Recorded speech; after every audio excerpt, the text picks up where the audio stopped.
Okay, hello, this is Crimson Storm Surge, and this video is going to be my first ever sort of really fully scripted video, which is kind of like a big sort of passion project thing. This is sort of something I really wanted to do a video on for a while, and now, especially with like the new DLC and stuff coming out, I thought it would be the perfect time to do it. So let's get on with this video. So on the surface, Splatoon just looks like another colourful game about squids shooting paint. But if you look deeper, you'll see a franchise that tackles race, war, conscription, and most importantly, the power of music. So with that being said, let's squid jump in to the bizarre lore of Splatoon. So, before I can even start telling you about the plot of the games themselves, we first have to go 12,000 years earlier to the time of humans. Yup, you heard that right. The world of Splatoon is Earth in the future, long after us humans have gone extinct. Kinda sucks for us, really, but... So, in the world of Splatoon, humans waged wars. I think there's, like, in this universe, at least 5 world wars. And they killed the environment very similar to how we're doing in real life. But after many world wars and environmental damage, the humans cause mass flooding, and therefore try and flee underground or go into space in hope of managing to survive. So some scientists decide to experiment with sea life and squids, seeing as obviously they can survive a load of mass flooding because, you know, they can swim and breathe underwater, but instead of the humans evolving, they instead manage to evolve the sea life via some special crystals the humans create that are able to somehow transfer parts of human consciousness and DNA into other creatures. These crystals sort of end up in the water and then start transferring human consciousness and DNA into sea creatures. And you thought the FNAF lore was weird. Now, over the next several thousand years, the sea life evolves more and more, and as Earth changes back into a more natural state, the now fully evolved squids, known as Inklings, become the dominant species on Earth. So these Inklings originally lived in peace with Octolings, evolved octopi. However, as time went on, relations between the Inklings and Octolings worsened. So eventually, these two species decide to have the Great Turf War over, like, a small amount of land that's remaining on Earth for, obviously, the creatures to live on. So, leading the Inklings in this battle is Craig Cuttlefish and his Squidbeak Splatoon. And they're fighting against DJ Octavio, the leader of the Octolings. So after a fierce competition, the Inklings are inevitably victorious in this battle, and subsequently banish all the Octolings to underground settlements once lived in by the last remaining humans, while the Inklings stay in cities above the ground, several of which are based off, like, real-life cities such as Paris and New York, because they've got, like, landmarks from actual cities in real life. Like, in Splatoon 3, they just have the Eiffel Tower upside down, which is really funny. So, an undisclosed amount of years then pass, and Craig Cuttlefish is now an old man, trying to protect what the Inklings believe is rightfully their territory from what they now see as the evil Octolings. So DJ Octavio then steals the Zapfish, a powerful energy source from the Inklings, in order to help save the Octolings from an energy crisis they're currently facing. So Cuttlefish then decides to recruit a random teenager who gets dubbed Agent 3. So Cuttlefish then sends Agent 3 on numerous missions which act as the levels in the first Splatoon game. And Agent 3 also ends up having to battle against the Great Octo Weapons, which are machines made from remnants of human technology, such as a shower head, a toaster, a giant cube, etc. and so forth. So Agent 3 gradually makes his way through all the levels and then clashes with DJ Octavio. And now I've got to this point, I need to go on a seemingly pointless tangent which is going to make sense in a minute. So the world of Splatoon, very similar to the real world, has celebrities, fashion brands, shops, like all the sort of same things like that, phones, etc, etc, etc. So, a couple of these celebrities are the Squid Sisters, Callie and Marie, who are related to Captain Cuttlefish. So they're a singing duo that are like the most popular sort of one in the world and wow their songs and then inspire several subsequent other singing groups and bands too. So then just before Agent 3 fights DJ Octavio, Captain Cuttlefish gets captured, and so Callie and Marie help Agent 3 to try and rescue him, because obviously they're like related to him. So they then appear during this big climactic end fight of Splatoon 1 to play what is perhaps the most important song in a video game ever, the Calamari Incantation.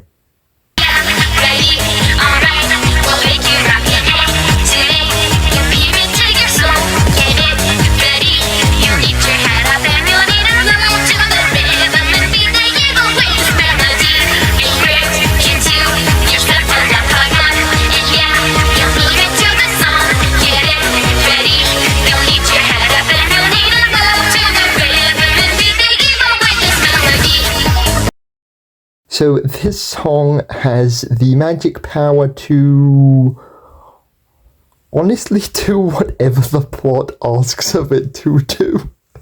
It's pretty inconsistent and doesn't really make sense why there's even this magic song to begin with, but there is, and it does things. So in the case of the first game, it helps them stun DJ Octavio with like a mind control ray thing to then allow Agent 3 to free Cuttlefish, defeat Octavio, and then return the Zapfish back to the Inklings. So then the franchise time jumps between Splatoon 1 and Splatoon 2 overnight. So then 9 months later, Captain Cuttlefish completely disappears out of nowhere. And then DJ Octavio escapes this prison he was put in at the end of Splatoon 1. So then Callie and Marie decide their best option is to, you guessed it, forcibly enlist another random teenager to help them to fight in a war. So they name this new recruit Agent 4.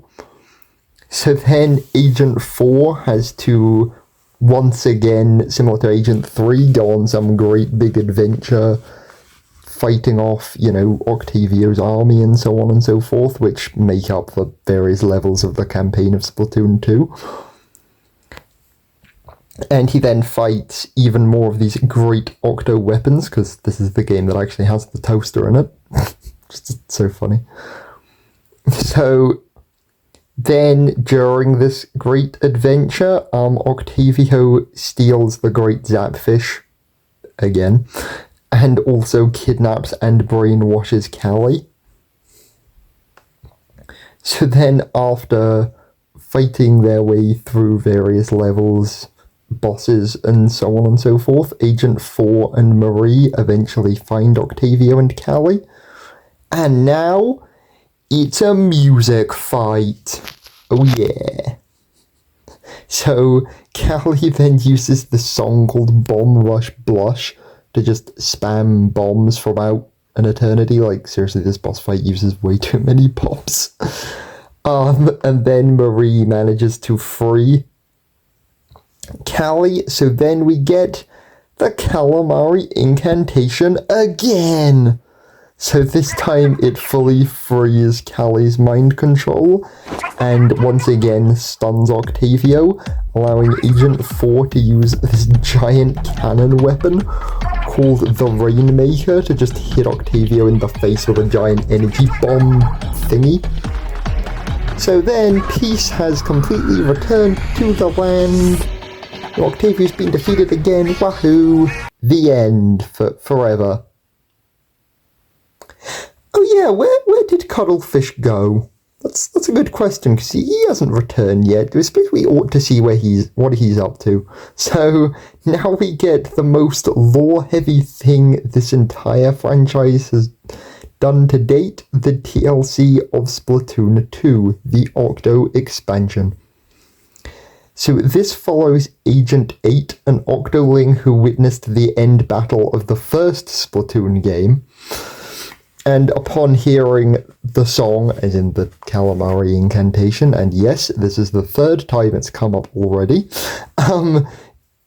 Agent 8 is freed from the Octoling's brainwashing, which is called sanitation, because basically DG Octavio and another character I'll get to late in a minute, basically, like, brainwash a load of Octolings to make sure they permanently stay loyal, like, to the cause. But Agent 8 gets freed from this brainwashing and, decides they want to go to the surface and live a normal life, you know, not part of an army. So they then come across Cuddlefish, who's somehow fallen into a hole and ended up underground. I don't recall it mentioning how he ended up there. Maybe it did. Let me know in the comments if I'm forgetting that, but anyway. So then Cuddlefish and 8 encounter Commander Tartar, a robot that looks like an old-timely phone that promises to help them reach the surface if Agent 8 completes a series of deadly missions that take place on a subway station for some reason. That's never explained at all. So Agent 8 gradually regains memories they thought they'd lost, because after Agent 8 sort of hears this song and starts kind of getting freed from this brainwashing, and then fights Agent 3, the main character from the first game, they then lose, they're then like not sure what memories are real and what aren't, and so on and so forth. So they gradually regain their memories, which take the form of these things called mem cakes, which is a stupid name, don't question it, but it will be important later. We're coming back to these later, so do remember them. So Cuddlefish and 8 are then helped by Pearl and Marina, and Inkling, an Octoling singing duo who were inspired to get into the singing business by the Squid Sisters from the first game, as in Callie and Marie. So Marina used to be a weapon technician for the Octoling army, who was the one responsible for creating the great Octo weapons / the bosses from the first Splatoon game. But then she decided to rebel against the Octolings and join the side of good. Yippee! So then the 4 of them continue adventuring through the various levels, fighting various bosses, yada yada. So then they realize that Tartar is actually evil and is not intending sending them to the surface at all. And then Tartar literally tries to blend them to death in a giant blender, which is, of course. So then Agent 3, the protagonist from the first Splatoon, came, saves everyone. And then Tartar decides to activate his Doomsday weapon, a modified version of the Statue of Liberty, to try and wipe out everyone in existence. So he then proceeds to state he was created by humans over 12,000 years ago, alongside Judd. Now, Judd is this talking cat character that if you play the online mode of Splatoon is the one that like referees the matches, but actual like story and like lore-wise, Judd doesn't really contribute to anything. He's not evil or anything, he's just kind of there because the franchise wanted a cute cat mascot. But anyway, so Tata sees the Inklings and Octolings as repeating the same mistakes that the humans did. You know, they caused needless wars over like race and stuff, etc.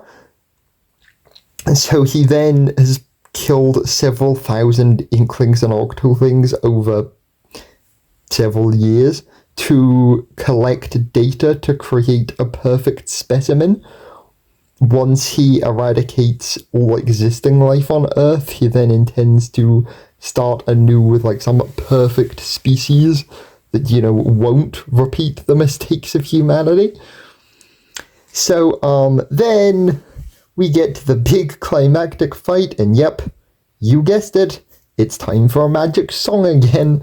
So, Pearl uses this giant, like, megaphone cannon, along with this magic song, to shoot a giant sound wave to destroy Commander Tata's the patriotic Death Star cannon and defeat him, although like Tata technically doesn't like die because he is then sort of seen in like the hub world of the story mode of the main game. But anyway, so then Agent 8 and several Octolings then decide to go up and live with the Inklings and be, you know, all peaceful and happy. Yay! So then this next bit of war comes from real life, because Splatoon has these events called Splatfests, where players pick like a team and do things. Normally these are pretty inconsequential, such as like, which is better, cakes or cookies or something like that.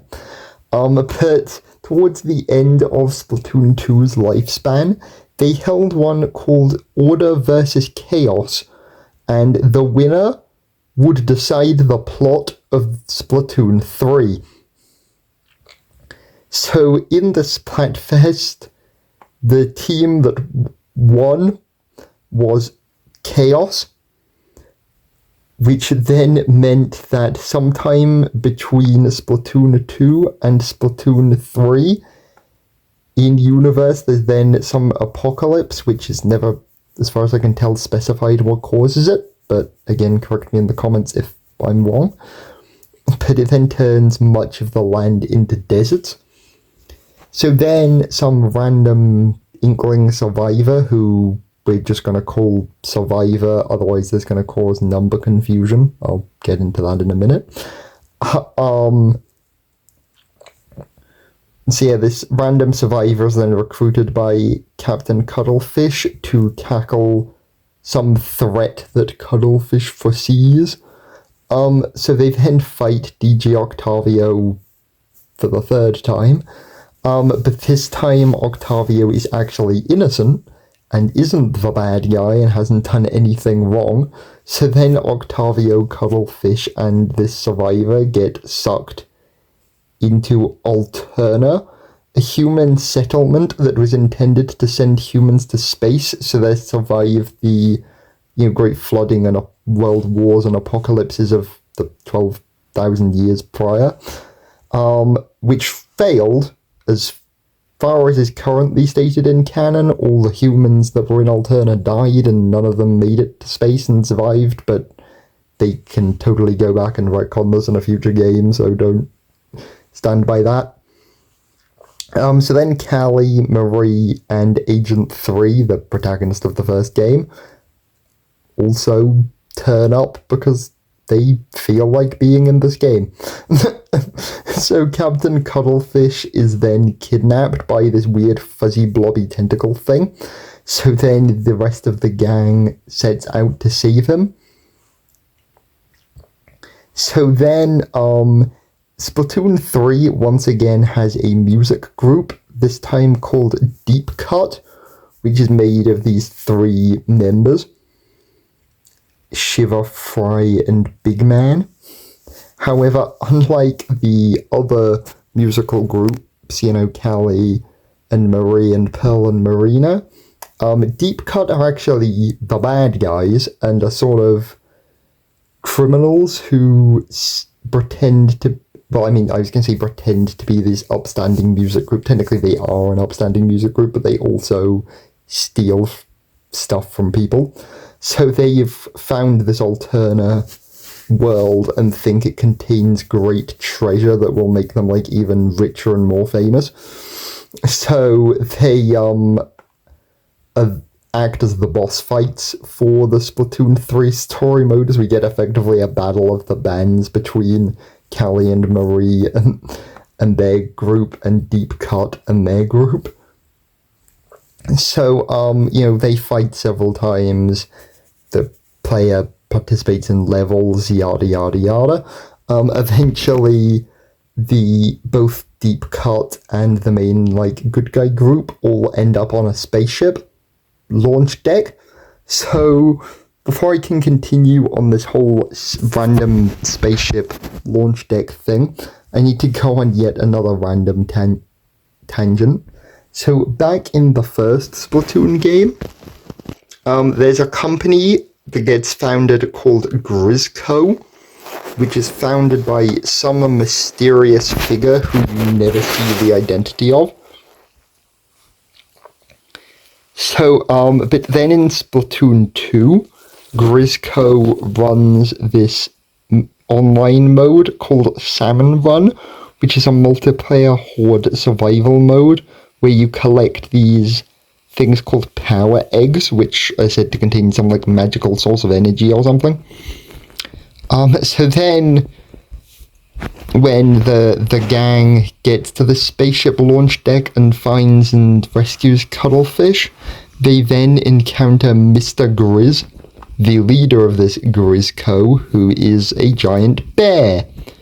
He wants mammals to once again rule the Earth, so he formed his company to trick the players into gathering powerful energy sources, so he could launch a rocket into space and kill the existing population, as in, all the Inklings and Octolings, so he could then somehow bring mammals back to life.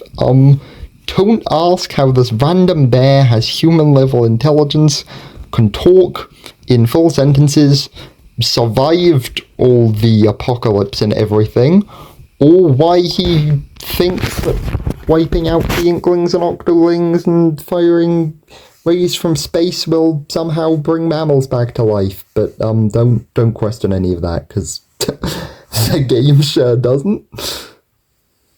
So then the, Survivor and Mr. Grizz have a big dramatic fight in space, because, they couldn't really top you fighting the Statue of Liberty in the previous game very easily.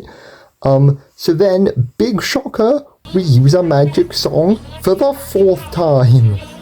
This time it turns the player character's pet piranha fish into a giant kaiju shark monster that then just eats Mr. Grizz. So then everybody returns home, happily back to Earth, yippee! DJ Octavia is now a good guy, everybody's friends, they all release a song together, and Grizzco is assumably shut down, but you never hear any more of it in the franchise up till this point, so who knows? So now we get onto the most recent entry of the Splatoon franchise, Splatoon 3's DLC Side Order. So 5 years after their adventures with Agent 8 in the DLC of Splatoon 2, Pearl and Marina, who now may be, romantically together, it's not 100% specified, but it's implied at least, are now going on a music tour. So while on this music tour, Marina develops the Memverse, a VR alternate reality thing based on those mem cakes I mentioned several script pages ago. So the intention of this VR world is to free any of the sort of, if you will, evil octolings from Teacher Octavio or Commander Tartar's mind control, so they no longer feel the urge to, hate the Inklings, and therefore the Inklings and octolings can then fully live in peace again together without, constantly trying to attack each other. So this VR world has an AI called Smollusk, because it's like a small mollusk. Yeah, it's such a cringy name, but anyway. Who is supposed to oversee it and help the safe running of this VR world. Smollusk then goes rogue and traps every person who's using a phone, like a mobile phone, into this VR world, sucks them into it through a phone somehow. So it then intends to create a world of order where nothing changes and everything is colorless and dark. So Agent 8, Pearl, and Marina then team up to stop it alongside Deadfish, an octoling who's actually the one in-universe responsible for the main theme of the entire Splatoon franchise, which is pretty cool. It's nice that they finally physically appear in a game, because in Splatoon 1 and 2 the name Deadfish is mentioned, but you never physically see what they look like. But yeah, they're just like a female octoling, basically. So anyway, together they repeatedly climb up this thing called the Spire of Order with a variety of different weapons in order to defeat Smollusk, because you have to climb this tower multiple times to actually complete the DLC. So eventually, after you've climbed the tower with all the weapons, the characters use the power of a magic song. Yep, this is the 5th time. The climaxes of these games really are not original, but I love them all the same. To fire a giant rainbow-coloured beam at Smollusk in order to defeat him and free everyone from this VR world. So then, after he's kind of defeated, the gang then decides they do want to continue working on trying to free any remaining octolings that are still under evil mind control from said evil mind control, and unite the two species. But that's currently, at least, where the story ends. That is the complete bizarre lore of Splatoon. I really hoped you enjoyed watching this. This was a huge passion project that took a lot of time and a lot of research. Because although I have played and completed all the games and all the DLCs, there were still some odd bits I couldn't either fully remember or didn't 100% know, so you kind of had to do a bit of, obviously, researching on the internet and whatnot. But before I do end this video, I do want to touch on one thing from Splatoon 3's DLC that intrigued me. One of the bosses is called Parallel Cannon, as in spelt like Miguel's canon events from the Spider-Verse movies, not like a pirate cannon, and they're and this boss is a robot inkling, and I do wonder if had Team Order won the Splatfest at the end of Splatoon 2, that obviously then decided the plot of Splatoon 3, if these robot inklings would have been the main focus of the base game story mode for Splatoon 3. So you see there was a sort of 1984 government that controls the world and tries to replace the chaotic life of inklings and octolings with more controllable robots, and then say the player character and Cuttlefish and stuff then team up to defeat this evil government or whatever. But I guess obviously we'll never know, but I kind of see this boss, this Parallel Cannon, as an intriguing insight to the potential parallel story Splatoon 3 could have had. But anyway, thank you all so much for watching. Please do like and subscribe, and if you want me to do more lore videos on other franchises like Pokemon or the MCU or anything else I'm sort of interested in, please, I would genuinely love to make more. So if this video does do well, I do intend to. But thank you all for watching, and see you next time.